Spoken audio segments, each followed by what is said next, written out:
There is a place, my brothers and sisters, that is waiting for those righteous, believing servants of Allah. A place that is so beautiful, a place where there are things which no eye has seen, no ear has heard, and no mind can even imagine. This is a place where there will be peace. No jealousy, no hatred, no envy, no rancor, no greed, no lust, none of the things that causes problems amongst human beings. It is a place of complete, perfect happiness, where every moment will be more beautiful and more happy and more enjoyable than the moment that was from before it.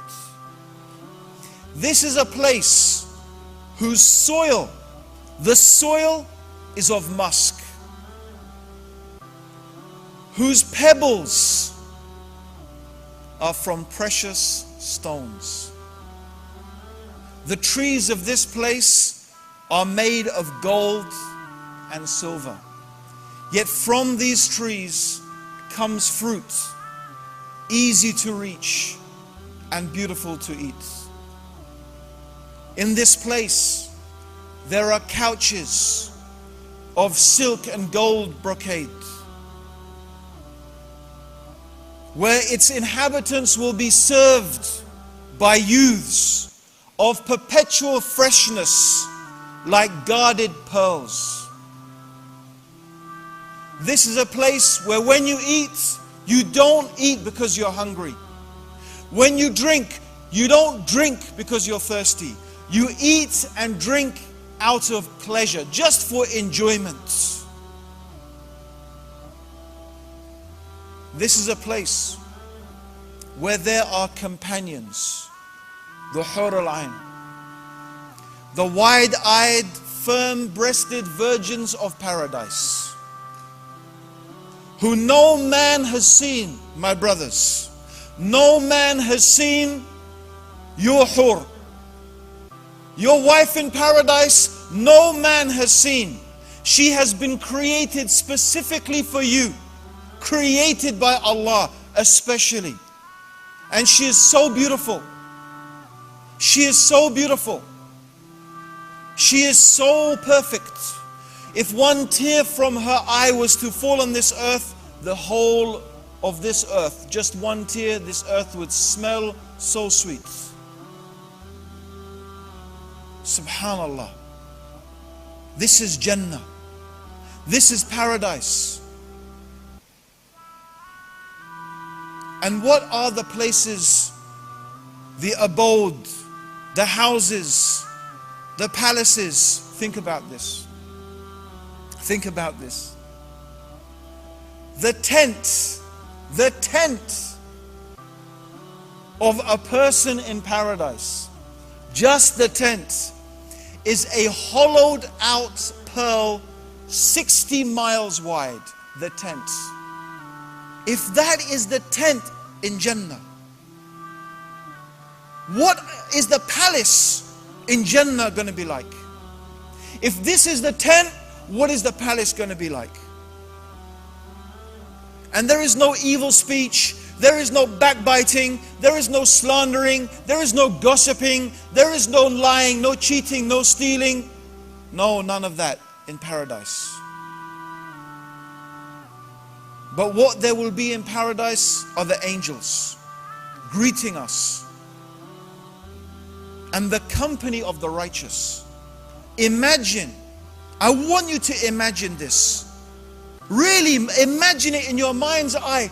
Jannah, paradise, this place, it exists. Allah has already created it and it is waiting for us. Imagine meeting the prophets. Nuh alayhi salam. Nuh. I'm really looking forward, if Allah lets me get to Jannah. I ask Allah subhanahu wa ta'ala for all of us, for Jannatul Firdaus, Ameen. to meet Nuh alayhi salam, a man who gave da'wah to his people for 950 years. He struggled in the path of Allah subhanahu wa ta'ala for 950 years. And only a handful of people, some scholars say just 70 people became Muslim. Just 70. Even his own son did not accept his message. Where did he find the patience? His da'wah. He called publicly, he called privately, he called secretly, he called openly. How did you do that, Nuh? Tell us about it. Tell us your da'wah stories. And Ibrahim alayhi salam, subhanallah, the Khalil of Allah, the close friend of Allah subhanahu wa ta'ala. To meet him, to talk with him, to hear him talk about his life, about his da'wah, about the challenges that he faced, how he stood in front of that tyrant, Nimrod, how he challenged his people in their worship of idols, and how he built the Kaaba with his son Ismail, subhanallah. And of course Muhammad sallallahu alayhi wasallam. To meet Rasulullah sallallahu alayhi wasallam, to be able to talk with the messenger of Allah, whose sunnah we follow, whose deen we claim to be followers of. To meet Muhammad sallallahu alayhi wasallam, to talk with Rasulullah sallallahu alayhi wasallam, and Abu Bakr, and Umar, and Uthman, and Ali, and Hassan and Hussein, and Abu Hurairah, and Abdullah ibn Abbas, and Abdullah ibn Mas'ud, and subhanallah. This is Jannah. Oh, that's not the end. Because all of this is nothing compared to seeing the face of Allah subhanahu wa ta'ala. To see the face of Allah. Subhanallah. It is the most beautiful thing in paradise, that we will be able to look upon the face of Allah. And you know what? The worst punishment in the hellfire, worse than the fire, worse than the tree of Zakum, worse than the boiling water that will scald the faces and burn the insides. The worst punishment in Jahannam is that the people in Jahannam will know that they will never be able to see the face of Allah. That's the worst punishment for them.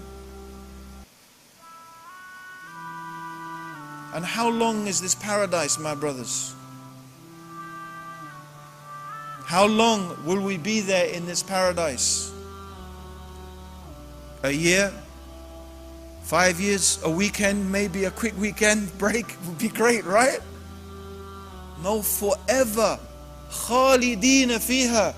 They will stay there forever. Forever and ever, for eternity in Jannah. Forever. This is what it is all for. This is what it is all about. But I have to give you some news. This is the good news. But I have to give you some more news. You may think it's bad news, but it's not. And we'll see hopefully why. The reality of Jannah is this.